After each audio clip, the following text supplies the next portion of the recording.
ರಾಜ್ಯದ ಯುವ ಜನತೆ ಏನು ಉದ್ಯೋಗಾಕಾಂಕ್ಷಿಗಳಿದ್ದಾರೆ ಅವರು ಉದ್ಯೋಗಕ್ಕಾಗಿ ನಾವು ಅನುಮತಿಯನ್ನು ನೀಡಿಲ್ಲ, ಒಂದು ವರ್ಷವನ್ನು ಕೊಡಲಾಗುವುದಿಲ್ಲ ಅಂತಕ್ಕಂಥ ವಿಚಾರಗಳನ್ನ ಬಹಳ ಬೆದರಿಕೆಯನ್ನು ಸರ್ಕಾರ ಹಾಕಿದೆ. ಆದರೂ ಸಹಿತ ಸರ್ಕಾರದ ಆದೇಶಗಳಿಗೆ ನಾವು ಯಾವುದೇ ರೀತಿಯಾಗಿರ್ತಕ್ಕಂಥ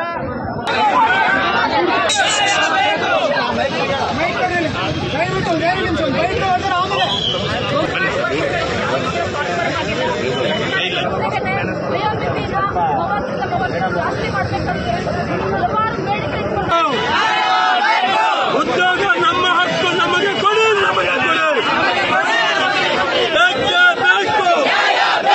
ವಿದ್ಯಾರ್ಥಿಗಳನ್ನು ಬೀದಿಗಿಸಿದ ಸರ್ಕಾರಕ್ಕೆ, ಉದ್ಯೋಗ ಕೊಡದ ವಿದ್ಯಾರ್ಥಿಗಳನ್ನು ಬೀದಿಗಿಸಿದ ಸರ್ಕಾರಕ್ಕೆ ಕಪ್ಪು ಚುಕ್ಕಿಯನ್ನು ತರಬೇಕಂತೇಳಿ ಸರ್ಕಾರವೇ ನಿರ್ಧಾರ ಮಾಡಿದೆ. ನಾವು ನೀವಲ್ಲ, ಸರ್ಕಾರವೇ ನಿರ್ಧಾರ ಮಾಡಿದೆ. ಹೋರಾಟದಲ್ಲಿ ದಣಿಗೆ ಎಬ್ಬಿಸಬೇಕು, ಕಪ್ಪು ಚುಕ್ಕಿ ತರಬೇಕು. ಇವರಲ್ಲಿ ಗೊಂದಲವನ್ನು ಉಂಟು ಮಾಡಿ ಸಾರ್ವಜನಿಕರಿಗೆ ತಪ್ಪು ಮಾಹಿತಿಯನ್ನು ಕೊಡಲಿಕ್ಕೆ ಪ್ರಯತ್ನ ಮಾಡ್ತಾ ಇದೆ. ಎಲ್ಲ ಮಾಧ್ಯಮ ಪ್ರತಿಭಟನಾ ಮೆರವಣಿಗೆ ಹೋಗೋಣ. ಅಲ್ಲಿ ಜಿಲ್ಲಾಧಿಕಾರಿ ಕಾರ್ಯಾಲಯದ ಮುಂದೆ ನಮ್ಮ ವಿಚಾರ ಈಗ ಜಾಥಾ ತಗೊಂಡು ಹೋಗ್ಲಿಕ್ಕೆ ರೆಡಿ ಆಗೋಣ. ಎಲ್ಲರೂ ಶಾಂತ ರೀತಿಯಿಂದ ಬರಬೇಕಾಗಿ ತಮ್ಮಲ್ಲಿ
ಸರ್ ಒಂದೇ ನಿಮಿಷ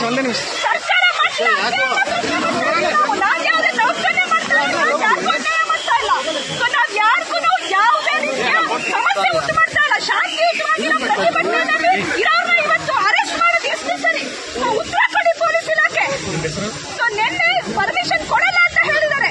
ಹೋರಾಟಕ್ಕೆ ಯಾವ ಪರ್ಮಿಷನ್ ಬೇಕು? ನಮ್ಮ ಹೋರಾಟ ನಮ್ಮ ಹಕ್ಕು, ನಾವು ಹೋರಾಟ ಕಟ್ಟೆ ಕಟ್ತೀವಿ. ಆಗಿರಂತ ಹುದ್ದೆಗಳನ್ನ ಭರ್ತಿ ಮಾಡ್ಕೊಳ್ಳಿ. ಉದ್ಯೋಗಾಕಾಂಕ್ಷಿ ಹೋರಾಟ ಸಮಿತಿ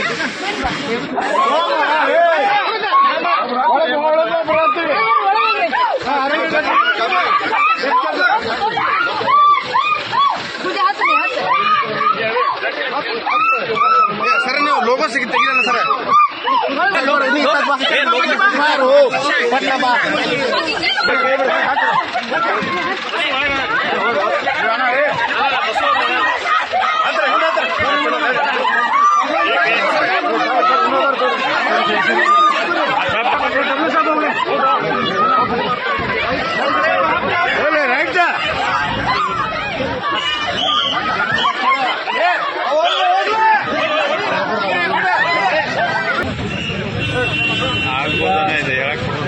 ಈ ಹಿಂದೆ ಕೂಡ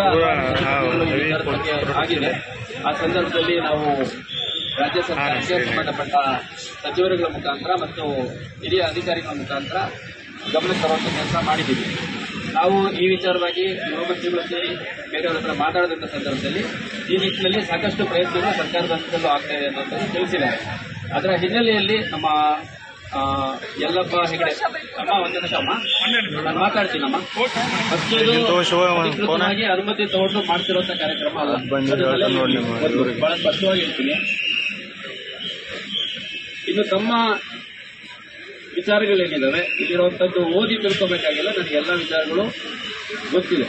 ಇಲ್ಲಿ ಪ್ರತಿಭಟನಾಕಾರರು ಯಾವ ಉದ್ದೇಶಕ್ಕೆ ಅವ್ರು ನಿಮ್ಮನ್ನೆಲ್ಲ ಗಮನ ಸೆಳೆಯುವಂಥದ್ದು ಮತ್ತು ಇದರಿಂದ ಸರ್ಕಾರದ ಗಮನ ಸೆಳೆಯುವಂತ ಪ್ರಯತ್ನ ಮಾಡೋ ಉದ್ದೇಶ ಇದೆ.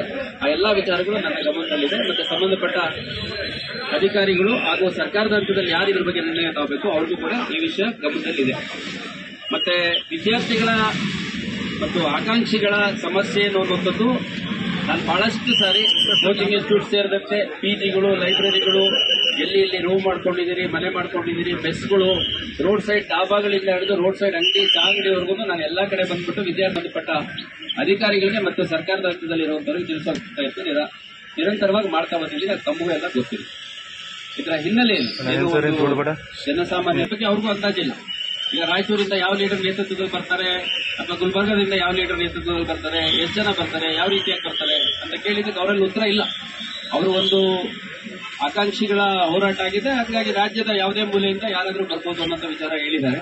ಮತ್ತೆ ನಾನು ಕೂಡ ನಿರಂತರವಾಗಿ ಅವ್ರ ಹತ್ರ, ಯಲ್ಲಪ್ಪ ಅವ್ರ ಹತ್ರ ಮತ್ತೆ ನಮ್ಮ ಭವಾನಿ ಶಂಕರ್ ಇಬ್ಬರ ಹತ್ರನು ಇದಕ್ಕೆ ಸಂಬಂಧಪಟ್ಟವ್ರಿಂದ ಯಾರ್ಯಾರಿದ್ದಾರೆ ಎಲ್ಲರ ಹತ್ರ ಚರ್ಚೆ ಮಾಡಿದ್ದೀನಿ. ಅದೆಲ್ಲದರ ಹಿನ್ನೆಲೆಯಲ್ಲಿ ಪರಿಸ್ಥಿತಿಯನ್ನ ಅವಲೋಕನ ಮಾಡಿ ನಮ್ಮ ಅಧೀನ ಅಧಿಕಾರಿಗಳು ನನ್ನ ಜೊತೆ ಕೂಡ ಚರ್ಚೆ ಮಾಡಿ ಈ ಒಂದು ಪ್ರತಿಭಟನಾ ರ್ಯಾಲಿಗೆ ಅನುಮತಿ ನೀಡಬಾರದು ಅನ್ನುವಂತ ಒಂದು ನಿರ್ಣಯವನ್ನ ಇಲಾಖೆ ವತಿಯಿಂದ ತಗೊಂಡಿದ್ವಿ. ಅದಕ್ಕಾಗಿ ಕೂಡ ಇಲ್ಲಿ ಜನ ಸೇರಿದ್ವಿ. ಇದೇನಾಗುತ್ತೆ ತಮಗೆಲ್ಲ ಗೊತ್ತಿರೋಂಗೆ ಇದು ಆಕಾಂಕ್ಷಿಗಳು ಬಹಳ ದೊಡ್ಡ ಸಂಖ್ಯೆಯಲ್ಲಿ ಇರುವಂತಹ ಏರಿಯಾ, ಹೌದಲ್ಲ? ಸುಮಾರು 79,000 ಅದಕ್ಕಿಂತ ಹೆಚ್ಚಿದ್ದಾರೆ ಅನ್ನೋದು ನಮ್ಮ ಅಂದಾಜು.